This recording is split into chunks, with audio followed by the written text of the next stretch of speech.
Hello, welcome to this week's edition of Monday Messages. Okay, so back in the late 80s, early 90s, I attended college. When I was looking around for colleges, I found this wonderful college called Flagler College right on the beach. And the dorm was like a resort, the old resort hotel, the old Flagler Resort Hotel. So I decided to use my education as an extended vacation because I was staying at this resort hotel by the beach. And, if I could make it to class, I would make it to class. College really for me was just like a big movie of Animal House over and over. And I cast myself as John Belushi. So I would go, I literally, my nickname in college was Wild Woman, name I cherished. And to this day, people still call me Wild Woman from college. That's what I'm known as.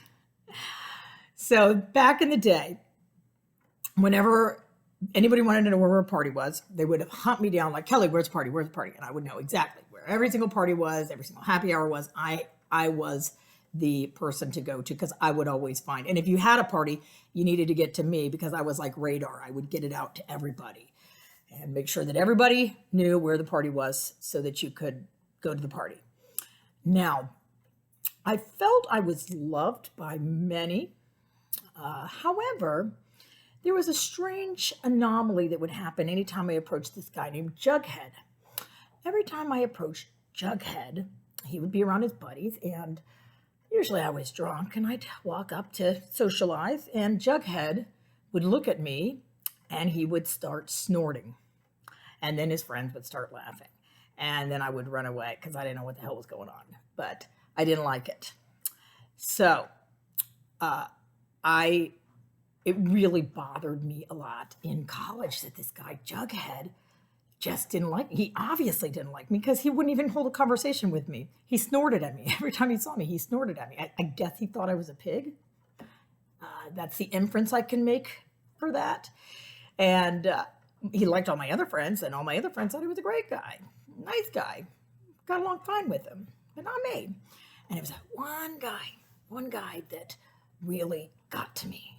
Everybody else in the college could love me. I was like in all these theater productions. I was like, had a lot going on. I was well known, well liked, except by that one person, and that one person was Jughead, and it just ate at me. So how does this tie into the message for this week? Okay, so last week's Monday message, I went to go kind of look back and see the stats on. Every now and then, like in the middle of the week, I'll just see how it's doing, just getting any views. Because honestly, there's sometimes I wonder, like, does anybody ever really watch these?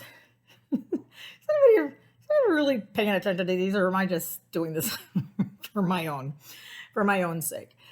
However, there was, of several thumbs up. But there was one, and literally, the minute I saw it, there was one, dun, dun, dun. That's the music that should have played when I saw it, because suddenly I was thrust back to Jughead snorting at me. I saw the thumbs down, and suddenly it meant I was a terrible person. I wasn't good enough. These messages suck. Everybody hates me because of this one thumbs down. No, I haven't checked lately. There might even be more thumbs down. And then I started thinking about, okay, why is this bothering me so much? Because I get tons of great comments, tons of great feedback, but the one thumbs down, it's like the day and age we live in, it's we seek for that thumbs up, that like, love, but that one thumbs down is all you need to throw you off and really throw you into a tailspin, or me into a tailspin. So I started thinking about it, and it ties back to emotional sobriety for me. And the term emotional sobriety is kind of an interesting term because when I was alcoholic, when I was drinking, I had to stay. I realized that I depended on alcohol to feel good, to make me whole. And once I took away the alcohol, I had to rely on my higher power.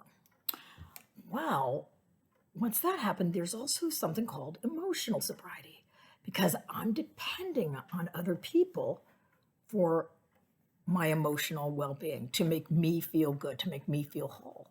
And that's not where it needs to be. I need to place that emotional dependence on God.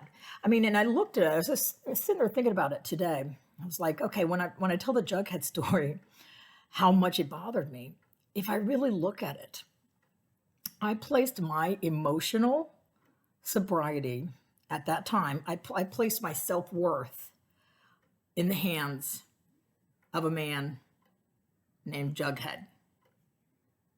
That's who I placed my self-worth in. So it's no wonder I drank, and it's no wonder I was a mess. Because Jughead is not qualified to be my higher power. My higher power is much more powerful and much more loving and much more good to me, and wants me to be happy, joyous, and free, wants to build me up rather than tear me down. And who knows who gave me the thumbs down last week? It's okay. I'm fine with it now. Like, maybe it was Jughead. Maybe he found me and he's going to give me a thumbs down again. Now watch how many thumbs down I get on this particular. The power of suggestion. It's like the Roman emperors, we're all like Roman emperors. We have the choice whether people live or die. It's like, I'm going to give it a thumbs up or I'm going to give it a thumbs down. Well, guess what? Thumbs down. I give you a thumbs down because I don't like the thumbs down. So I thumbs down, your thumbs down. Anyway, the absolute demand to be loved. It's not a need, it's not a desire. It's I demand you love me no matter what. And I place that on people when they have no business. People will fail you every time. However, my higher power will never fail me. People are human. My higher power is abundant and, the most powerful being in the universe. So of course, why would I place my hands anywhere else? My self-worth anywhere else? I'm right where I need to be just for today in God's hands. And now, my husband's not around, so my dog just had to make a quick little appearance there. Anyways, I hope you got something out of that. If you've had a Jughead in your life, or a thumbs down, or something's just eating at you because you feel like you're not good enough, you're not lovable, you can't be loved, I'm here to tell you that's bullshit. You can. You are. And it's not you're loved by many people, but the one you place your dependence on for your self-worth is your higher power. Whoever you choose your higher power to be, I choose mine to be God. And it's a beautiful thing. So with that, I hope you have a wonderful week. Thumbs up. And I will see you next week for next week's edition of Monday Messages. And if you like, subscribe. That's right, Chip. Subscribe. See ya.